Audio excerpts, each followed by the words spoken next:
Querido, medo e coragem, esse é o tema principal da palavra hoje, né?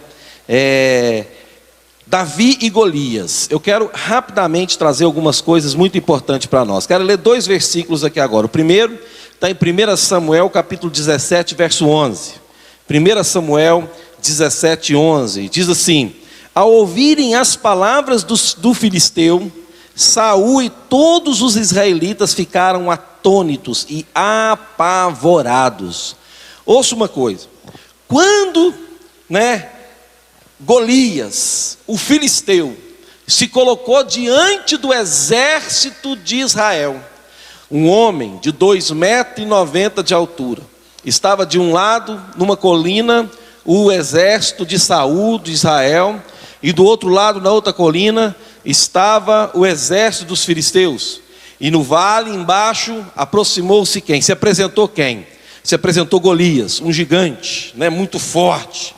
E começou a desafiar as pessoas de Israel, os soldados de Israel. E disse: apenas um homem que tenha coragem de me enfrentar, e aquele que vencer essa luta, vencerá o quê? A batalha, vencerá a guerra. Porém, meu querido, a Bíblia diz: e apavorados diante do gigante. O gigante fez isso 40 dias, apresentando-se de manhã e à tarde, de manhã e à tarde, e falava a mesma coisa, e desafiava todos para a batalha. E no versículo 24, depois de 40 dias, mais uma vez o povo de Israel se apresenta, e vem logo quem? Golias. E quando Golias se apresenta mais uma vez, quando os israelitas viram o homem, todos fugiram cheios de medo. Então, expressões aqui: ficaram atônitos, apavorados, fugiram cheio de medo. Querido, vou falar sobre o medo um pouco aí. Todos nós temos um medo natural. E esse medo, ele é uma defesa para nós. O medo que nós temos, esse medo natural, é aquele medo que quando você chega diante de um penhasco, você dá calafrio, dá um frio na barriga, Esse medo é um medo natural, é aquele medo que serve como proteção. Quando Deus nos criou, Ele criou a gente com o medo. E o medo, ele é uma proteção. É como se fosse um sistema de alarme. Quando nós estamos em perigo, nós sentimos esse medo. É uma espécie de defesa. Porém, meu querido, o fato é, quando chegamos diante de um penhasco, e se precisarmos descer esse penhasco, para prosseguir, para continuar, o que nós devemos fazer? Nós devemos o quê?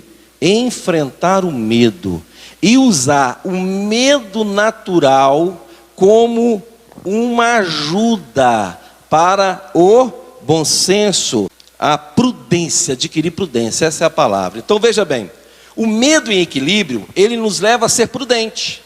Por exemplo, se eu tenho que descer um penhasco, então o que eu vou fazer? Eu vou me certificar de que eu vou arrumar uma corda que aguente o meu peso, eu vou ver se essa corda vai me levar até lá embaixo. Então, todos esses mecanismos de proteção que eu adquiro para enfrentar uma situação difícil, por causa do medo de não cair e morrer, isso é uma proteção de Deus, isso é uma prudência.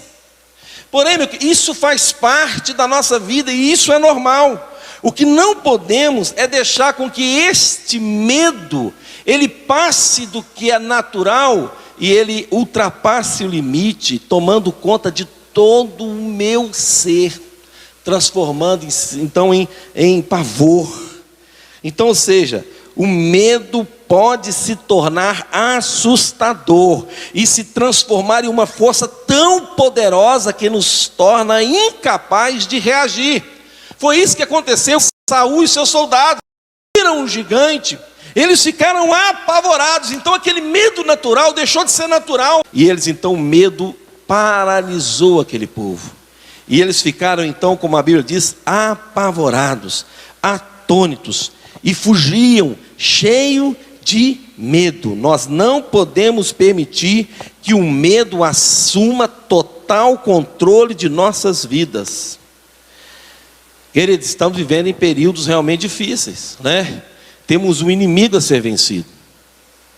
E o medo, nesse momento, se o medo é um medo natural, ele te protege. Mas se o medo é um medo exagerado, ele vai te trazer angústia. Ele vai te trazer o quê? Problemas sérios. Então veja bem, antes de enfrentarmos o problema, antes de enfrentarmos o gigante, nós precisamos vencer o nosso medo. Porque o medo, meu querido, diante de um problema, diante de um inimigo, ele pode se tornar maior do que o próprio inimigo, maior do que o próprio problema. Então veja bem, antes de enfrentarmos o inimigo, precisamos enfrentar o nosso medo.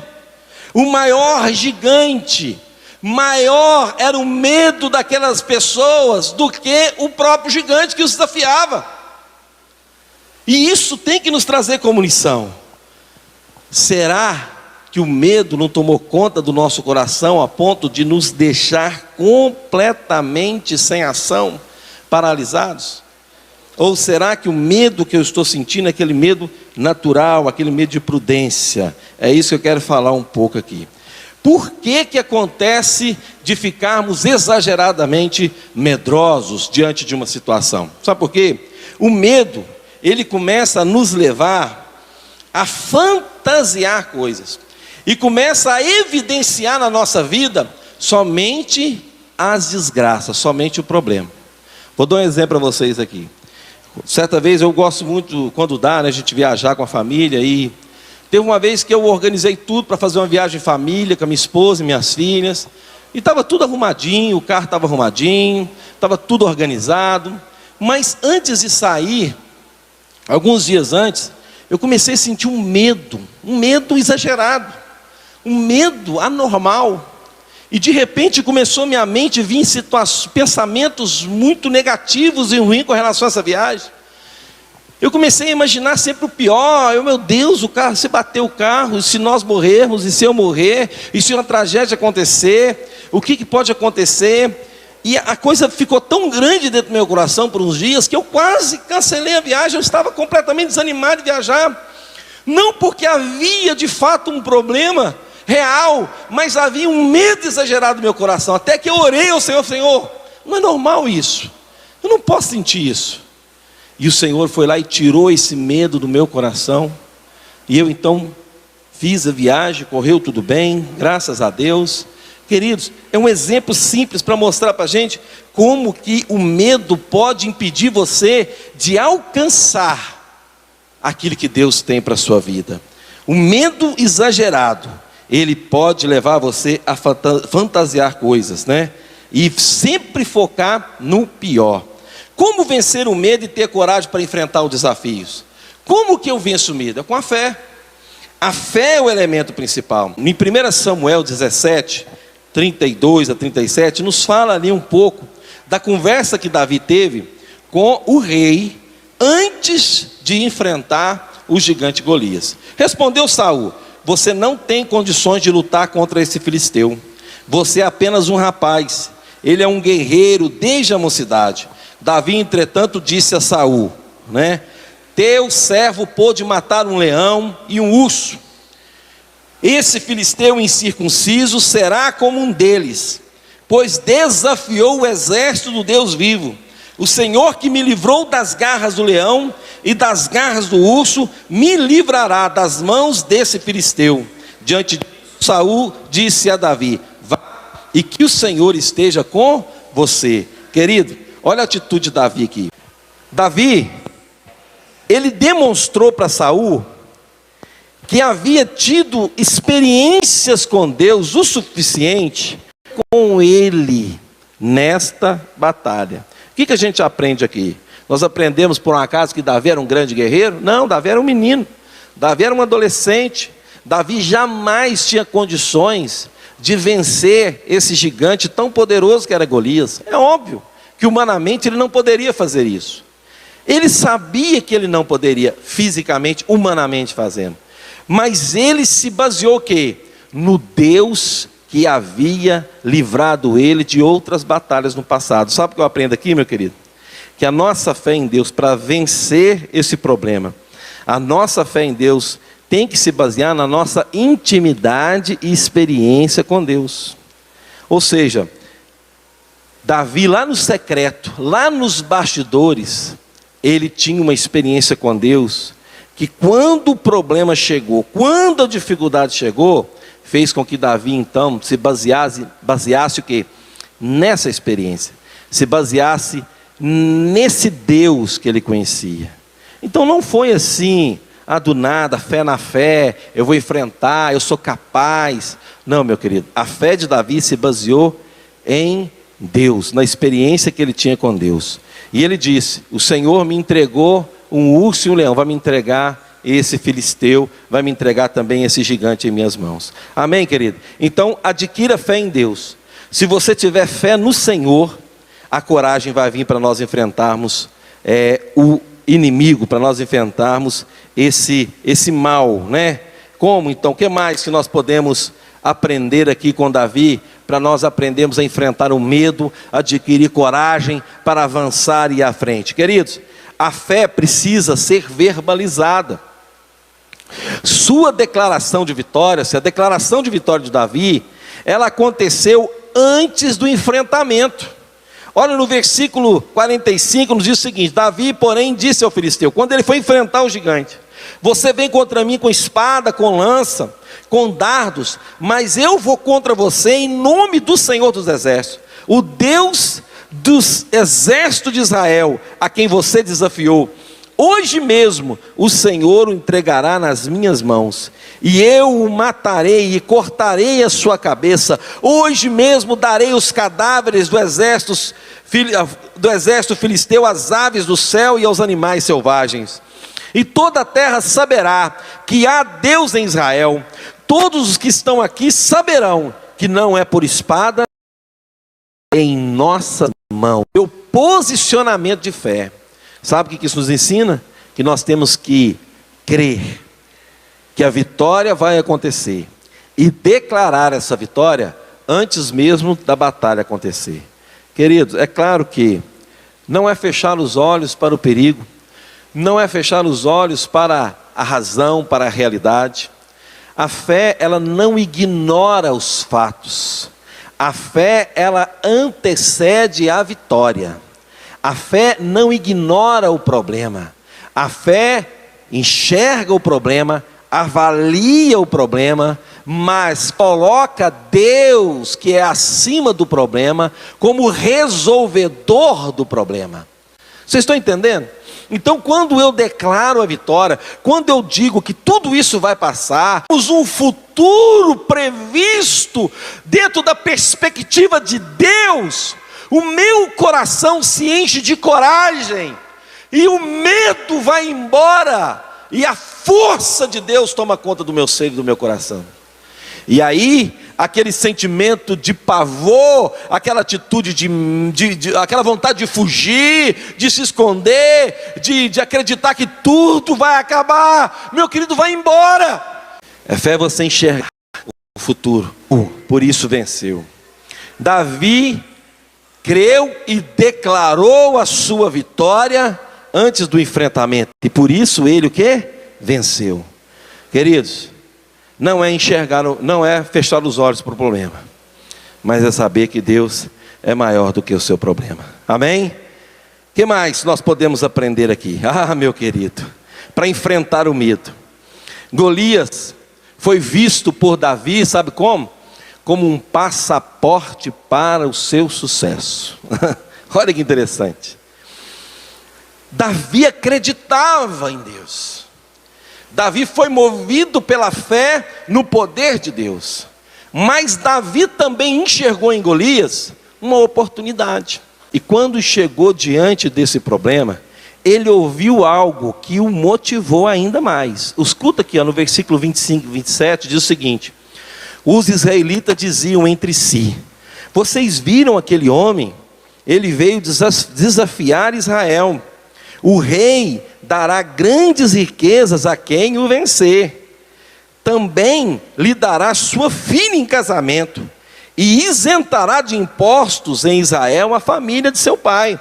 Davi perguntou aos soldados que estavam ao seu lado: o que receberá o homem que matar esse filisteu e salvar a honra de Israel? Quem é esse filisteu incircunciso para desafiar o exército do Deus vivo?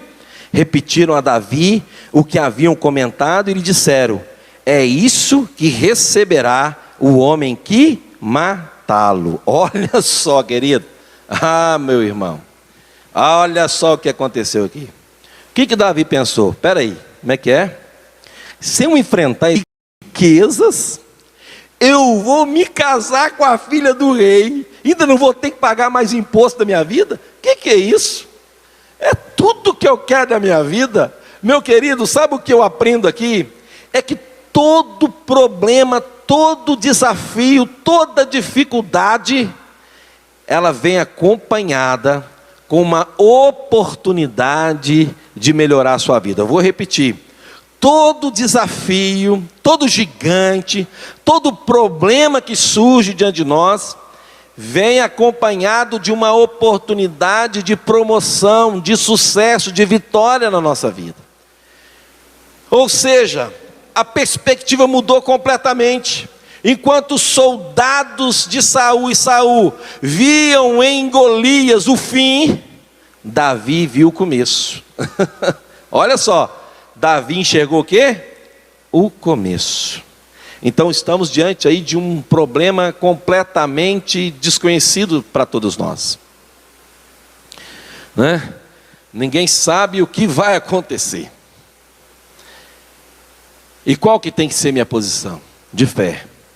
E acreditar que tudo isso que está acontecendo é uma oportunidade para a minha vida melhorar. É uma oportunidade para a sua vida melhorar. É uma oportunidade para você se melhorar como pessoa. É uma oportunidade para você melhorar a sua relação com Deus.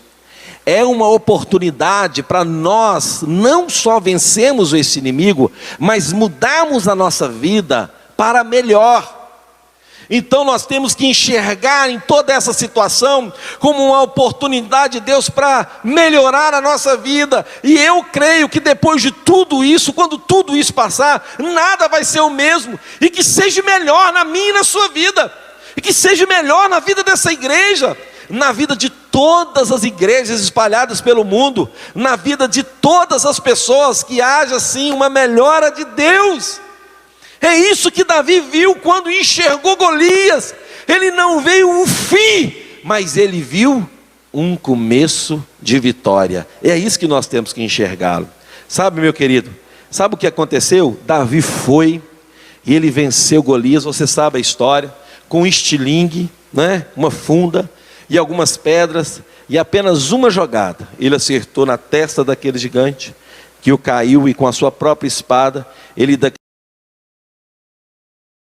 aqui sobre essa vitória. Sabe o que aconteceu com Israel depois da vitória de Davi?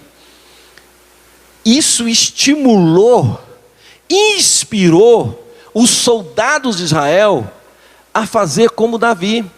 Se você vê a história de Israel até Davi e a história do exército de Israel depois de Davi, você vai ver que houve uma renovação. É como se Deus então levantasse uma nova geração de guerreiros.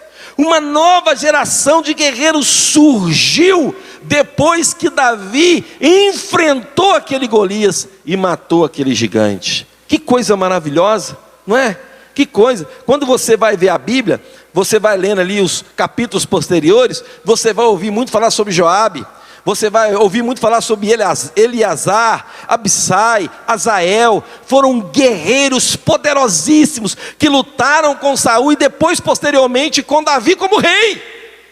Onde estavam esses homens, meu querido? Muitos deles estavam com medo, mas precisou Davi se levantar, um menino com a coragem e ousadia em nome do Senhor, enfrentar aquele gigante, para que então inspirasse aquele exército a se tornar um exército poderosíssimo. O exército do rei Davi era um exército poderosíssimo. As outras nações morriam de medo deles. Vai ver as histórias dos valentes de Davi e você vai ver. Então é isso que Deus quer fazer comigo e com você. Deus quer usar este momento, sabe para quê? Para que você tenha uma atitude de vitória, para que você tenha coragem, para que você enfrente o medo, para que você veja a vitória de Deus e inspire muitas pessoas a fazer o mesmo. Muitas pessoas vão se sentir inspiradas em você e vão começar a agir o quê? Com fé, com coragem e confiança ao nosso Deus. Amém? Tantas lições poderíamos tirar aqui da história de Davi. Sei que você já ouviu muitas pregações sobre Davi e Golias. E talvez você esteja pensando assim, o que tem a ver isso com o problema do coronavírus, né? O inimigo é diferente. É verdade. O inimigo é bem diferente. Ele não é um gigante na forma física. Pelo contrário, é tão pequeno, tão minúsculo, mas é um exército de seres invisíveis. E que o prejuízo e o dano desse vírus é o prejuízo do tamanho de um gigante. E eu não estou aqui sugerindo, querido, que nós saiamos às ruas de peito aberto, com estilingue na mão, para vencer esse vírus. Não. O que eu estou dizendo é que ficar com medo é a pior escolha da sua vida neste momento. Como então enfrentar esse inimigo se eu não posso sair às ruas de peito aberto e com estilingue? Meu querido, começamos a vitória sobre esse vírus aqui no Brasil hoje, quando a igreja se reuniu para jejuar e orar. A dependência da direção de Deus é que nos dará vitória sobre isso. O próprio Davi, depois que se tornou rei, ele viveu uma experiência para enfrentar Davi e o seu exército. Davi consultou ao Senhor e disse: devo eu enfrentar e atacar os filisteus? Tu entregarás em minhas mãos, Senhor? E o Senhor lhe respondeu: vá, e eu os entregarei nas suas mãos. Davi então, como era um homem que dependia da direção de Deus, ele organizou o seu exército, foi contra os filisteus, venceu aquela batalha. Veja bem o que aconteceu. Nesse mesmo contexto, nessa mesma história, com o mesmo inimigo, os filisteus então passou um tempo, fugiram, se reorganizaram, e Davi novamente perguntou ao Senhor: devo eu atacar os filisteus? E ele respondeu: não ataque pela frente. Olha para você ver. Então a primeira resposta de Deus foi: vá, que eu te darei a vitória. Mas a segunda resposta foi: não vá. Deus mudou a estratégia. Sabe o que eu aprendo aqui? Eu aprendo, meus irmãos, que todo enfrentamento exigirá de nós uma confiança e dependência de Deus. Porque cada batalha Deus tem a sua estratégia. Deus tem a forma de nos dar a vitória. E não é baseado na minha experiência pessoal, não é baseado na minha habilidade, não é baseado na minha força que nós vamos vencer isso, mas é baseado na força e direção do Senhor. Então em um momento Deus disse para Davi: vai, que eu te darei. E em um segundo momento ele disse: não, espera, você não vai enfrentá-lo de frente, você vai dar a volta. E por detrás, em frente às amoreiras, você irá surpreender o inimigo, e aí você novamente terá a vitória. Queridos, ouço, não foi com a funda ou estilingue que Davi venceu o gigante, mas sim, como ele próprio declarou: venho contra ti em nome do Senhor dos Exércitos. Eu não estou sugerindo, vou repetir, que nós saímos às ruas como tolos, para enfrentar de peito aberto esse vírus e dizer: Deus é comigo, se não for essa a direção de Deus. Eu estou dizendo que nós temos que, sim, buscar o Senhor para adquirir essa vitória, e Ele vai dar essa vitória. E eu creio e profetizo que nenhuma projeção de desgraça sobre o nosso país vai ocorrer. Que em nome do Senhor Jesus, declaramos a nossa fé e confiança em Deus, que o Senhor dará vitória para o Brasil. E que nós vamos sim enfrentar isso, e vamos vencer, e a glória será dada ao nosso Senhor. E todas as nações ao redor vão dizer: o que aconteceu com o Brasil? E nós vamos poder dizer: o Senhor dos Exércitos nos deu essa grande vitória. Amém, querido?